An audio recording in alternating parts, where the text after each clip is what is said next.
Hi, Jeff. I just have a couple questions for you. First question is, can you give me your history with Kee Firearms and what got you into the business?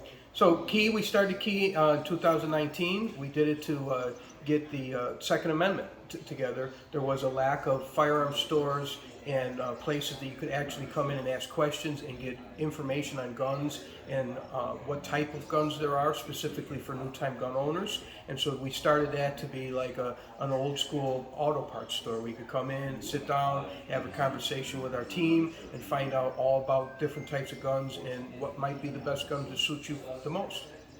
How big would you say your inventory is? Currently, right now, we have 4,700 guns in stock. Wow. Would you say that's one of the biggest in Illinois? In the Midwest, we're the largest stocking dealer in the Midwest. Absolutely. Can you tell me a little bit about your free CCL class and what that means to you in particular and to your clients? So a year ago in June, we started doing free CCL classes. We did that because there was a lack of education in the gun industry. So there's a lot of training facilities, no doubt, but they're all cost. And so what we've seen is specifically since COVID, there was a lot of people out of work. There's a lot of people on fixed income that couldn't afford to take training classes, but still wanted to purchase a firearm to protect themselves on what's going on in the world today.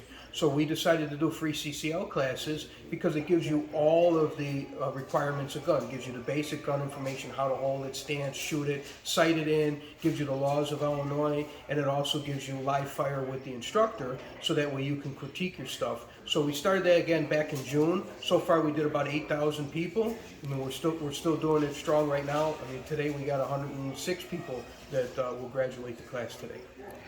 Do you get a lot of good feedback from this class from your students? We do, and we see a lot of new-time gun owners. We get a lot of people that's what makes us continue the program. You get a lot of people that thank you for what we're doing. A lot of people that wouldn't have took the class if they had to pay for it, but really like to get into firearms. And then you start to notice, where would somebody that has no experience in guns get involved?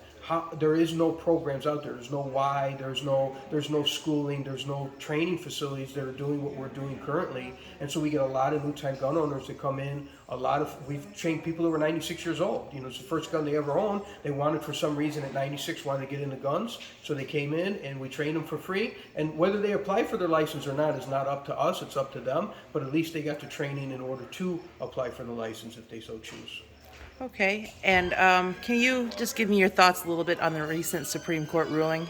Well, the Supreme Court ruling for the New York carry, their state, you have to have a specific reason, and somebody has to prove that reason for you to have a gun. So the Supreme Court ruled that was unconstitutional, and that they need to come up with a system where you check X boxes and then you're able to get your license versus some other administrator looking at it saying yes or no. It's against Constitution. You have the right to bear arms, and if a government, in specifically state of New York, you've checked these boxes like Illinois, then you get issued your license.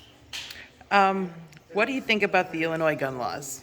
Well, I think the Illinois gun laws are a little bit stricter than they need to be. It doesn't seem like they control crime or guns in general. It seems like it's just a burden on law-abiding citizens that are gun owners. Chicago is a shooting arena right now. There's a lot of killings in there for whatever reason, but they're not getting those guns legally. And when they get caught with those guns, what are they doing, the prosecutors, in order to keep them off the street and prosecuting these criminals for having those guns? So the gun laws that we have currently is not helping that situation. It just restricts your freedoms.